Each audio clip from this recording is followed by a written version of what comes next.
It was a chilly Halloween night in the small town of Maplewood, and the air was alive with the eerie excitement of costumed children wandering the streets, their laughter echoing as they held tight to their treat bags. Among them was 11-year-old Amy, dressed as a witch. Her parents had insisted she stay close to their neighborhood, but when her friends coaxed her to venture down Maple Drive, a street notorious for its long abandoned houses, she couldn't resist. It was, after all, Halloween, a night for daring. The group crept down the sidewalk, their whispers mingling with the crunch of dried leaves underfoot. One house caught their attention, a crumbling Victorian with peeling paint, dark windows, and a sagging porch. Rumor had it that the old woman who used to live there hadn't been seen in years. They dared each other to knock, laughing nervously. As the oldest, Amy felt she had to take the lead. She slowly approached the porch, and the others crowded behind her. Her small fist hesitated before knocking on the door. The sound was almost hollow, echoing inside the empty house. They waited, laughing about how they'd tell their friends at school about how they'd braved the haunted house. But their laughter faded when, after a long pause, the door creaked open just a sliver. A dark figure stood in the doorway, silhouetted against the dim light inside. The shadow was hunched, with arms dangling strangely by its sides. Amy stepped back, her heart hammering. The figure didn't speak, but after a long, tense moment, a claw-like hand extended from the darkness, holding a small, black-wrapped candy. None of them moved. Something about the figure was unnatural, unsettling, like a distorted shadow. The hand stayed outstretched, unmoving, waiting. Amy hesitated, then reached forward, her fingers trembling, and took the candy. As soon as her hand closed around it, the figure retreated into the shadows, the door closing with a heavy, final thud. The children bolted down the steps, laughing nervously as they ran. They dared each other to eat the candy, joking to cover up their unease. But no one was brave enough to unwrap it. As they walked back to the safer, well-lit streets, Amy slipped the candy into her pocket, determined to keep it as a spooky memento. That night, when Amy was back home and tucked safely in bed, she remembered the candy. She sat up, fished it out of her pocket, and stared at the black wrapping. Against her better judgment, curiosity got the best of her, and she carefully unwrapped it. Inside was an antique-looking piece of caramel, coated with a strange, sticky substance. She sniffed it, wrinkling her nose at the unusual scent, but something compelled her to taste it. Just a small bite. The moment the candy touched her tongue, she felt a chill run through her body. Her vision blurred, and she was overcome by a strange sensation, a whispering in her mind, as if someone or something was watching her.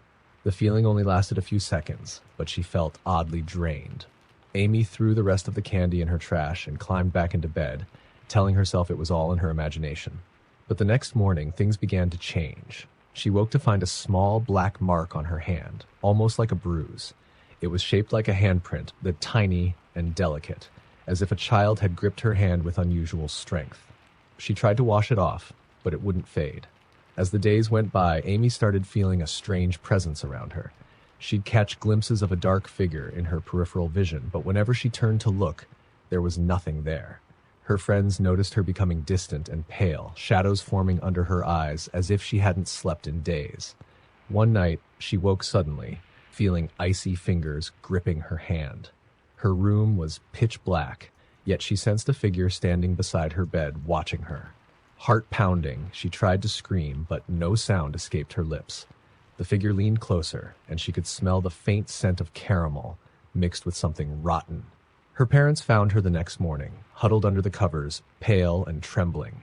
She tried to explain, but they dismissed it as nightmares brought on by too much Halloween candy. They couldn't see the mark on her hand. It had vanished, leaving her feeling as though she were going insane. Days turned into weeks, and Amy's condition worsened. She'd hear faint laughter at odd hours, smell caramel in places it shouldn't be, and feel an unshakable sense of dread whenever she was alone. No one else noticed anything unusual, leaving her feeling isolated and afraid. The figure was becoming bolder, lingering longer, whispering strange, unintelligible words into her mind. Then, one night, after weeks of torment, she felt compelled to return to the house on Maple Drive. She didn't know why, only that she had to go back. Dressed in her coat and slippers, she crept out of her home and made her way to the abandoned house. The moon was high, casting long shadows over the lawn as she approached. The door was slightly ajar, as if waiting for her. She stepped inside, her heart pounding as she moved through the dark, empty rooms.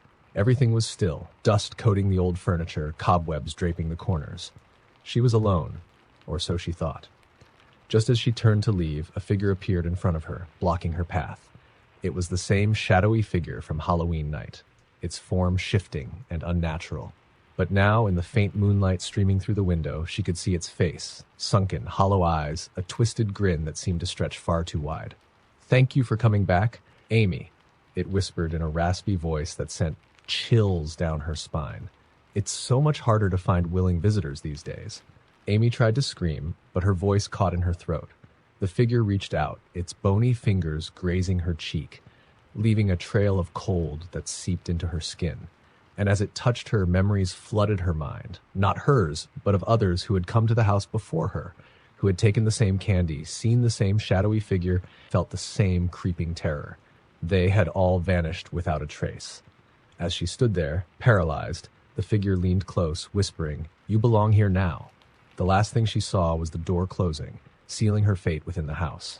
The next morning, Amy's parents woke to find her bed empty. The only trace of her was a small, black candy wrapper on her pillow, the faint scent of caramel lingering in the air. The night was bitterly cold as 12-year-old Ben and his best friend Danny made their way through the neighborhood, their candy bags already heavy with sweets. They'd heard whispers at school about the Candy Man, a local legend about an old recluse who'd supposedly hand out cursed candy from his decrepit house on the edge of town. It was the kind of story older kids told to scare the younger ones, but as the Halloween night dragged on, the idea of testing the legend sounded thrilling. The house sat alone on a cul-de-sac, draped in shadows and barely visible in the dim streetlight. Most houses had their porch lights on for trick-or-treaters, but this one was completely dark. Its windows were boarded up and the lawn was overgrown with weeds. A single jack-o'-lantern with a crooked grin sat on the doorstep, the candle inside casting a sickly, flickering light. Ben and Danny glanced at each other, nervous but excited. They stepped up to the door and, after a moment of hesitation, knocked 3 times. There was no answer. Just as they turned to leave, the door slowly creaked open, and they saw a figure standing in the darkness inside. The man looked ancient, his skin almost translucent under the dim light. He had a thin, wiry frame, and his clothes were tattered and smelled faintly of mold. He was holding a large glass jar filled with candies wrapped in black paper. Without a word, he extended the jar toward them, his hand trembling slightly. Danny, ever the bold one, reached in and grabbed a candy. Ben, feeling a knot of unease in his stomach, reluctantly took one too. The man's eyes, hollow and sunken, followed them as they backed away from the door. Just as they reached the street, he spoke in a raspy whisper. "Eat it tonight, boys. It's a special treat." The door slammed shut, and the boys raced back toward the brighter, safer parts of the neighborhood. They laughed nervously, brushing it off as a creepy encounter they'd laugh about later. But as they looked down at the candies in their hands, their laughter faded. The black wrappers were damp, almost sticky, and the candy inside was a deep crimson red. "Looks like blood," Danny joked, but his voice wavered. They went their separate ways for the night, each promising to try the candy before bed. When Ben got home, he tossed his bag on his bedroom floor and stared at the black-wrapped treat in his hand. He felt a strange sense of dread, but curiosity got the better of him. The moment he unwrapped the candy, a pungent smell filled the room. Something metallic and sour. It churned his stomach, but he popped it in his mouth anyway. The candy was bitter, unlike anything he'd ever tasted, and as he bit down, a strange warmth spread across his tongue. It felt almost alive, like a heartbeat pulsing through his mouth. He spat it out, but the taste lingered, thick and sickly sweet.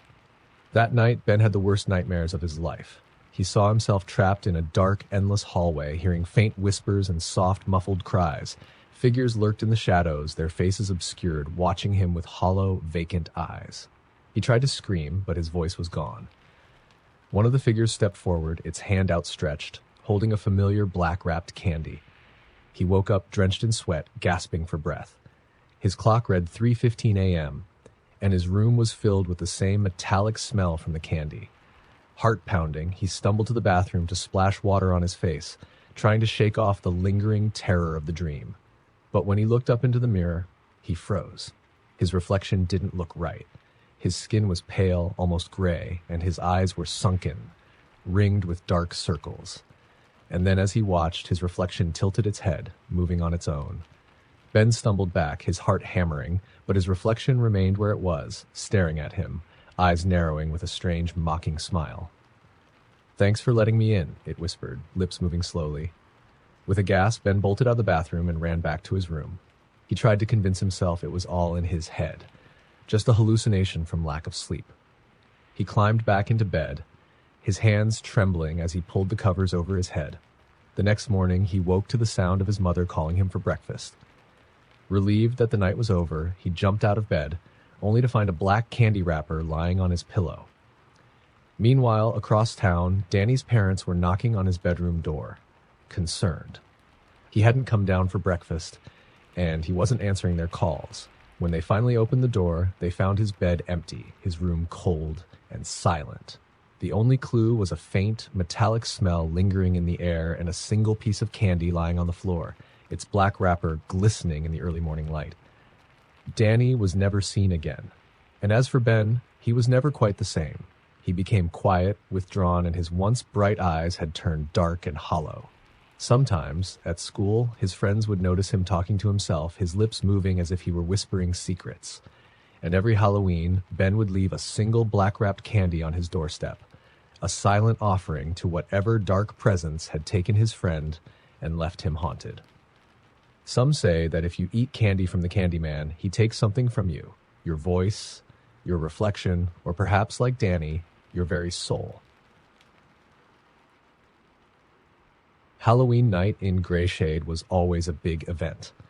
Every year, the families in town decorated their houses, and kids would go door to door collecting candy until the last light went out. But the one place that always remained dark, the one house that no one dared visit, was the house at the end of Birch Street, the Grimley house. The house had been abandoned for decades, with peeling paint and broken windows, hidden behind a tangled overgrowth of trees and thorny bushes. Local legend said that old Mr. Grimley, who had lived there with his children long ago, was a strict, heartless man who would never let them leave. The kids who went in to try to find Grimley's kids never returned, or so the story went. But this Halloween, 3 kids, brave and a little too curious, decided to find out if the legend was true. The trio, Ellie, Mark, and Sophie, gathered on Birch Street just after dusk. Ellie had dared them to try trick-or-treating at the Grimley house, and though they all felt uneasy about it, none of them wanted to back down. They pushed through the twisted branches and dead leaves that lined the yard and made their way to the rotting front door. As they reached it, Ellie knocked. 3 loud raps echoing in the silent night.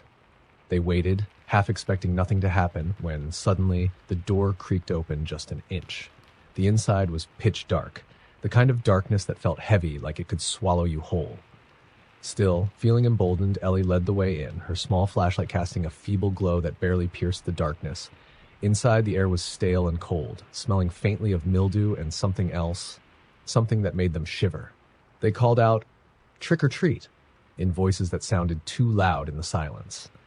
They had only taken a few steps into the front hall when the door slammed shut behind them with a loud, final thud. Panic bubbled up, but Ellie laughed nervously, saying it was probably just the wind. They turned back to the hallway, now feeling truly trapped.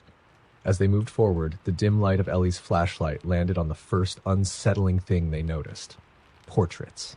They lined the walls, one after the other, stretching down the hall.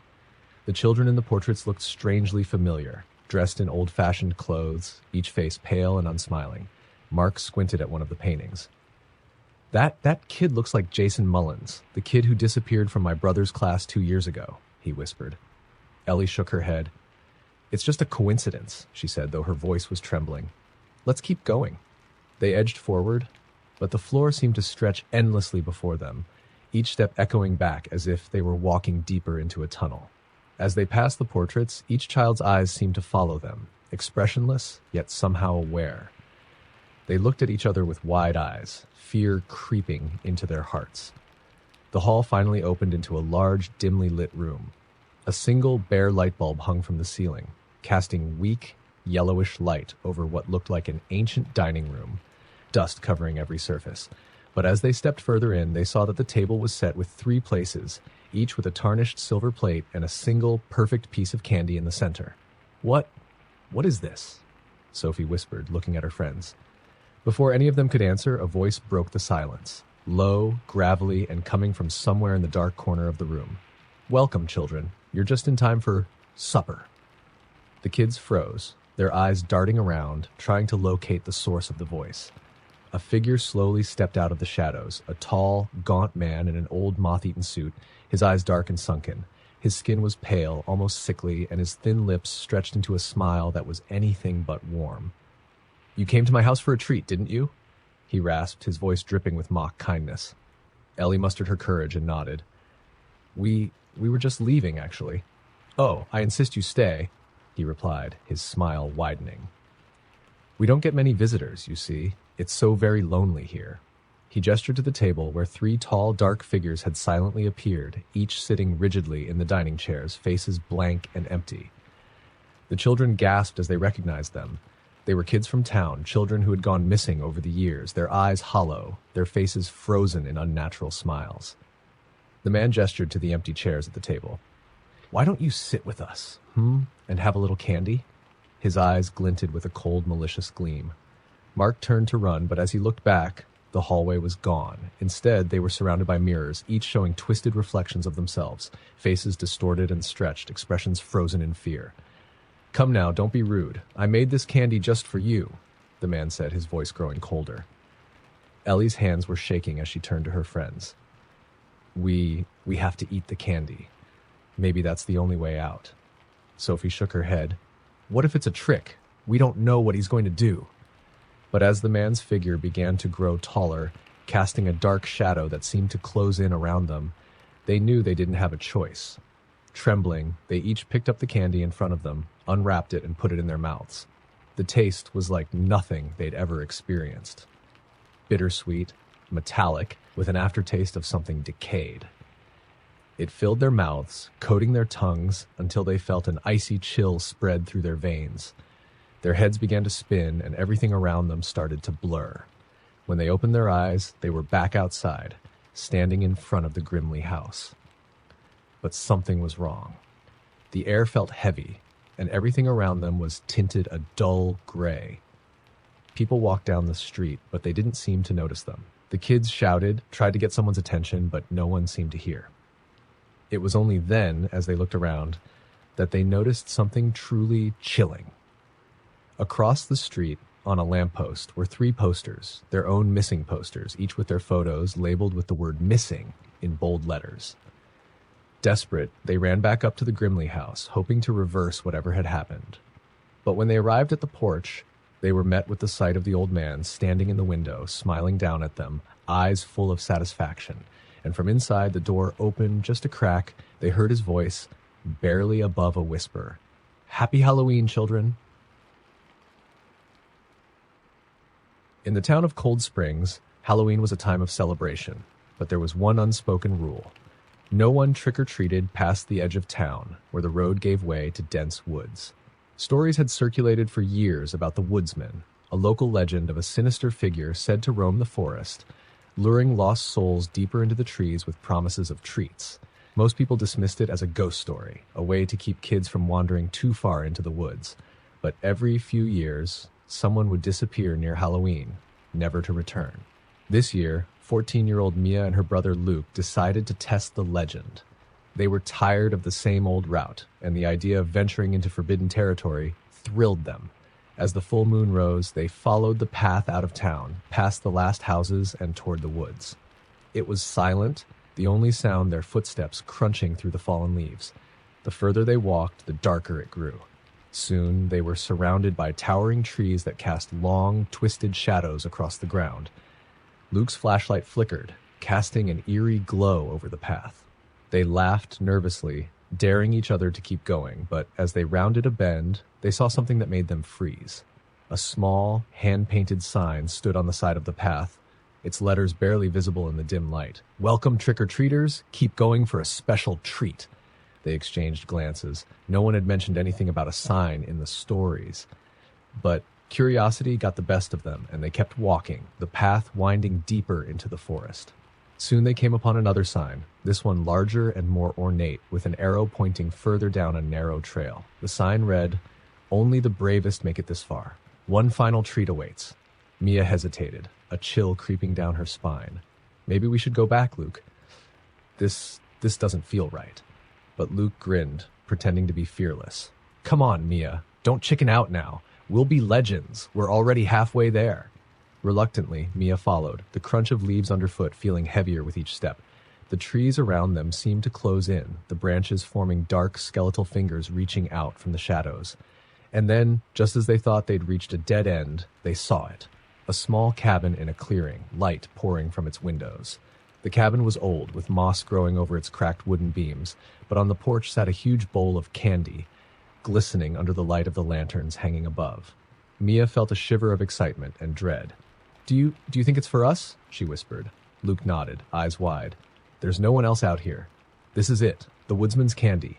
As they approached the bowl, they noticed that each piece of candy was wrapped in a different color, but they were all tied with the same strange black ribbon.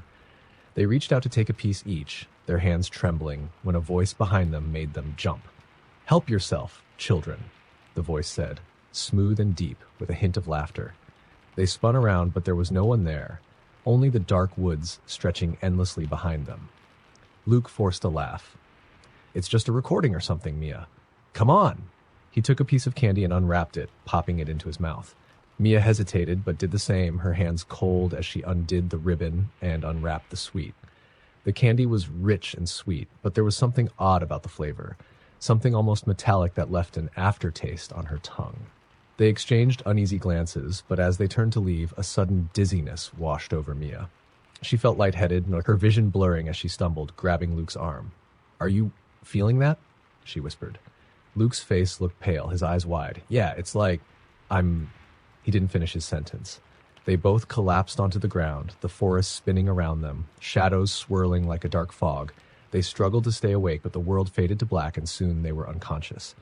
When Mia woke up, she was lying on the ground outside the cabin, the sky dark and filled with stars. She shook Luke, who was lying next to her, groggy and confused. They pulled themselves up, looking around. But something was different. The trees seemed taller, darker, and the air felt thick, almost suffocating. What happened?" Mia stammered, clutching Luke's arm. They heard footsteps behind them, slow, deliberate footsteps that echoed in the silence. Turning around, they saw a figure emerging from the shadows. A tall man in a long coat, his face hidden beneath a wide-brimmed hat. In one hand, he held an old-fashioned lantern that cast an unnatural, flickering light across his face, which was gaunt, his eyes hollow and dark, filled with a strange, malicious gleam. "You enjoyed your treat, didn't you?" he asked, his voice dripping with mock kindness. They backed away, terror freezing them in place. "You came all this way," he continued, his smile widening to reveal teeth as sharp as broken glass. "I couldn't let you leave without a little memory of our time together." He stepped closer, holding out the lantern. Inside, Mia and Luke could see something strange swirling. A murky fog filled with tiny, indistinct faces, mouths open in silent screams.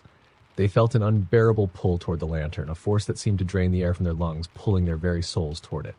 Now, the man said with a soft chuckle, "I collect more than candy from the foolish children who wander here." With a strength they didn't know they had, Mia and Luke tore themselves away, stumbling backward into the forest. They didn't stop running until they burst out of the woods and onto the streetlights at the edge of town. As they caught their breath, they looked back, expecting to see the cabin in the distance. But the woods were silent and empty, with no sign of any light. Days passed, but things didn't return to normal. Mia and Luke began to feel a strange heaviness, an exhaustion that no amount of sleep could fix. And then came the whispers, low, insistent voices calling their names in the dead of night. They'd catch glimpses of their reflections moving on their own, smiling when they weren't. Their skin grew pale, and dark shadows ringed their eyes. Halloween came again the next year, and Mia and Luke knew they couldn't resist the pull of the woods. Something dark, something powerful was calling them back. On Halloween night, they disappeared without a trace. Only their candy bags, filled with unopened treats wrapped in black ribbon, were found at the edge of the woods. Some say that if you listen closely on a dark night, You can hear their voices calling out from the trees, warning anyone who dares to follow the path to the cabin, to the place where the woodsman still waits for his next trick-or-treater.